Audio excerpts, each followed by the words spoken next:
In other news, 6 people, including a child, have died in an Ukrainian attack in Kursk region. The attack left 8 others injured, including a teenager, causing widespread destruction. And this is the video showing the immediate aftermath. Cars ablaze, buildings reduced to rubble, and the community grappling with shock and grief. Kursk governor says Ukraine fired US-supplied HIMARS rockets.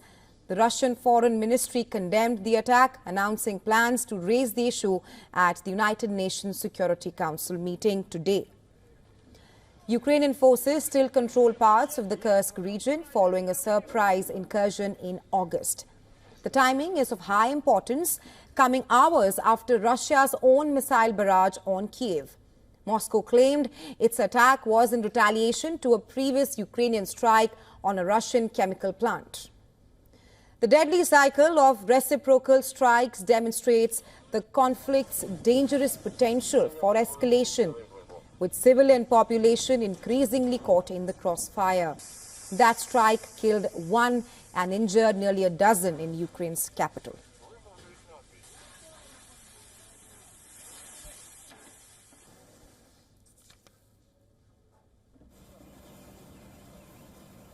And well, for more on this, we're now being joined by Professor James A. Russell from California. He's an associate professor in the Department of National Security Affairs at NPS. Welcome to World DNA, Professor James. Now, this is the 21st meeting requested by Russia on the issue of Western arms supplied to Ukraine at the UNSC.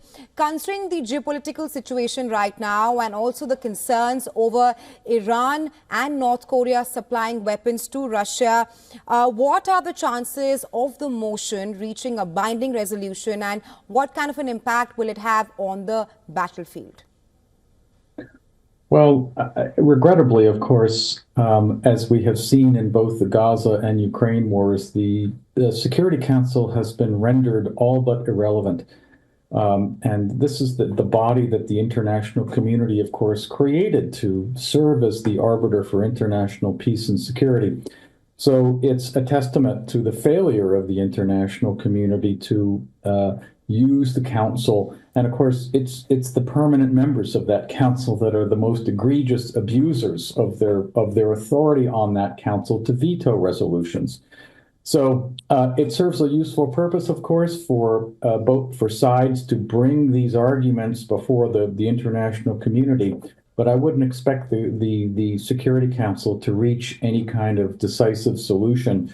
And I might add that a solution is clearly called for here. The Biden administration should be doing everything in its power to try to work towards a negotiated settlement with the Russians in Ukraine, with Zelensky's cooperation, of course.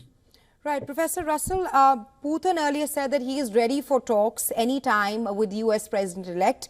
And he has also backed an idea of Christmas truce, which was proposed by Orban. But it looks like that Ukraine is not really keen on that proposal. My question to you is that, do you see a possibility of a truce before Christmas? I hope there are truces in all of these awful wars that we see going on that are killing innocent civilians by the thousands.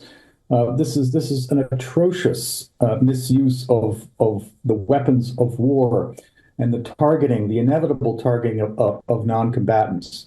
That is, of course, in all circumstances, is a terrible thing, but particularly in the holiday season, there should be some kind of truce that the antagonist can agree to and spare further needless civilian deaths. I mean, we see the continued prosecution of the wars in Gaza, for example, and the wars in Ukraine. The killing of Igor Kirillov, the Russian general, a few days ago.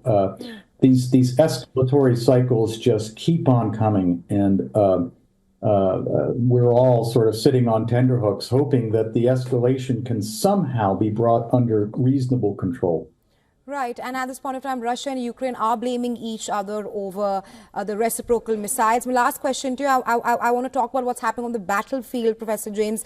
How significant has the impact of Western-supplied weapons to Ukraine been on the battlefield, considering that Russia is still making great advances on the battleground? Well, of course, the American military assistance and European military assistance, of course, has allowed the Ukrainians to keep on fighting. If it wasn't for these outside sources of armaments and ammunition, the Ukrainians wouldn't be in any position to continue the war.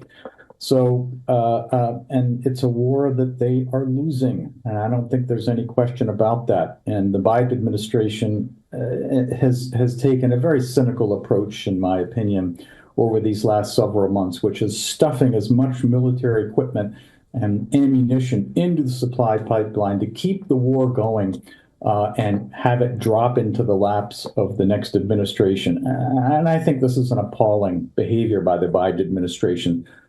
We need to have negotiations. The sooner the better. And I don't think these negotiations can happen too soon. They should be underway now. And America, the Biden administration, should be trying to lead these negotiations. But instead, we're again shelling out more arms to the Ukrainians to fight this losing war. Right, Professor Russell, thank you for joining us from World DNA. We'll wait and have to see if the incoming U.S. President, Donald Trump, will be able to stop the war like what he has promised in a span of 24 hours. Hope so. Yeah. Thank you.